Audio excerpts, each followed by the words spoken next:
Good afternoon, everyone. I bring you greetings from Healing Minds and Souls at First Community Church. I really do consider it an honor and a pleasure to be here with you all and just to listen to so many incredible God moments that have happened over the past 5 years and just to see the purpose that has been fulfilled in this room. It is just simply amazing.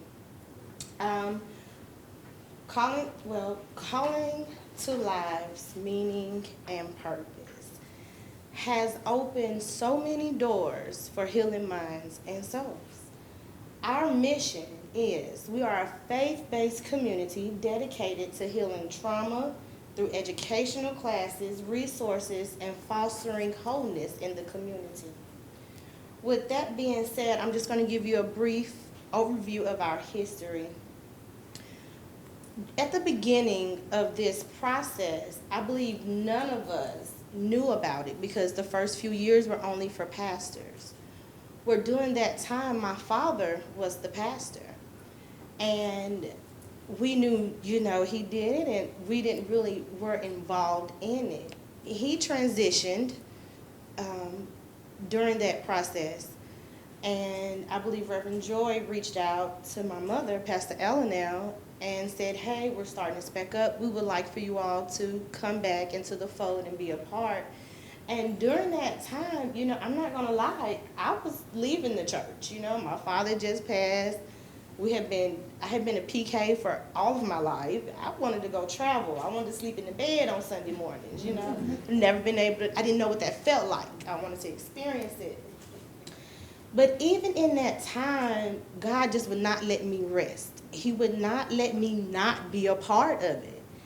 And I remember having a conversation. I said, I just got so much going on, but I know I need to be a part of this. I know I need to be there. And shortly after, the tornado of 2020 happened. So we're right in the heart of North Nashville on Knowles Street. Everything around us was down. Everything.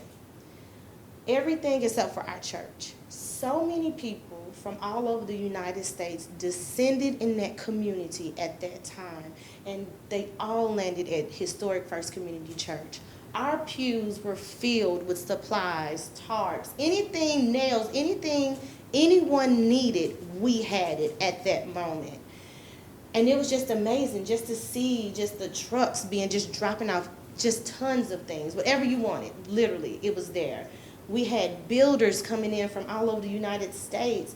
Do you know anybody that need roofs? Do you know anybody that need doors, windows? And they all descended to us, and we were like, Lord, what is this? What are you really trying to get us to? What are you really trying to show us? We were in a discernment process during this time, and we just felt in the air. You could just feel it. It was thick in the air, the trauma. The people who were worried about their homes, who were worried about how they were going to eat, where they were going to live, how are they going to clothe their children. They were concerned. And so we were definitely able to really bless those people and open the doors for them and give them help and hope during this time. So after that, COVID happened, as you all know, and it shut everything down. But we never closed. We were still in the community every day, feeding, just all type of things. And God really blessed us with some really incredible donors that landed in that community and said, God told me to come here, and they haven't left yet. So it's just been really incredible. Our first design process, when we first went into it, and we said we have to address this trauma. We have to address trauma-informed care. We have to give these people coping strategies. We have to let them know that there's hope still. Even in this devastation, there is still hope. There is still a way out of it, and we're here to help. We started to design our process. The process in the beginning was to actually hire someone to come in, a psychologist to come in and actually facilitate classes for us, right? We were going to pay for these people if they needed any type of therapy sessions. We were actually paying her to do it, and the whole gamut. Like, that's what we were just we were funding our dollars there. we had to stop. It was not a healthy relationship. Sometimes God puts us in a place and shows us people's true heart. And once you see a glimpse of that, you better learn to pivot, right? You got to learn to shift. So we had to shift. And even in that shift, God still brought us so many individuals to help us through this process. And the second design was, we're not going to pay anybody. We're going to rely solely on volunteers and to really get to the heart of the matter. Because what we do believe is that if your heart is in it, you're going to give your all. No matter if your pocket is, but if your heart is in it, you're going to give it your all. So that's what we did.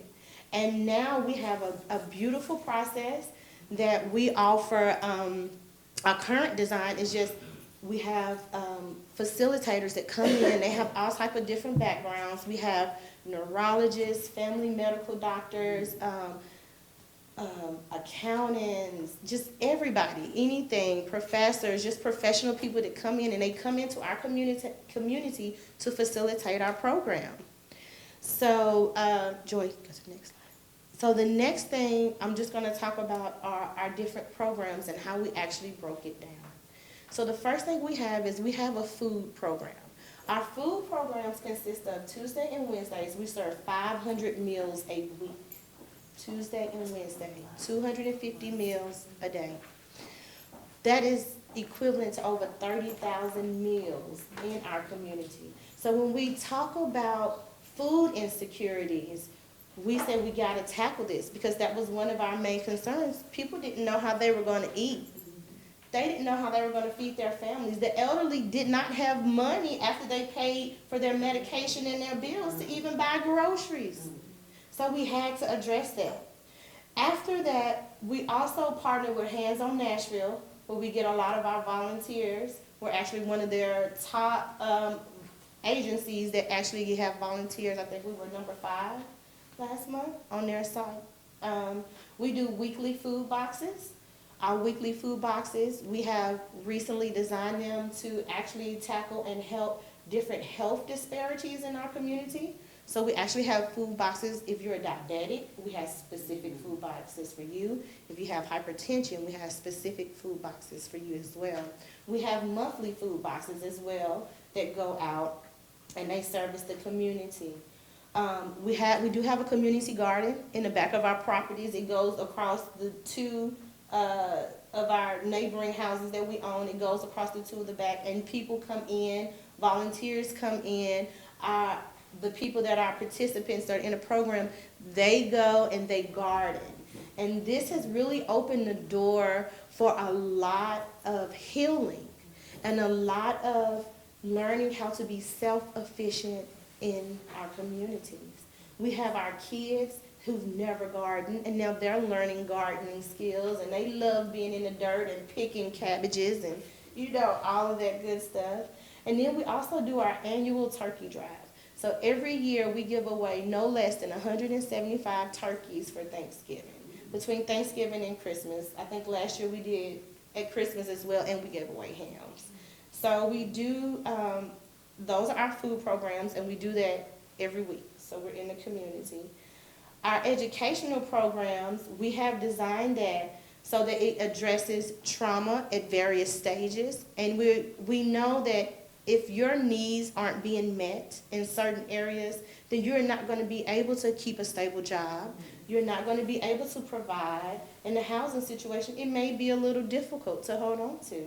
So we have several different classes. Our first classes are boundaries, where we deal with setting healthy boundaries in people's lives, helping them to learn how to say no and to be okay with saying no, or just realizing where we fall short or how we really damage ourselves. Faith and finances, because as a community as a whole, we have not been taught how to properly deal with our finances. And we also know that if that need is not being met, a lot of other things kind of fall by the wayside. We have implemented a new class. It's called New Hope. And that goes along with our story of God. So we have a Story of God class that kind of journals God's travels and his life expectancies and the tools that he was giving us on his journey. And then the class New Hope comes in and it tells us, well, now that we know his journey, how do we pick it up and how do we be that new hope in this world? How do we shine our light? Trauma Healing 1, Trauma Healing 2, and Trauma Healing 3.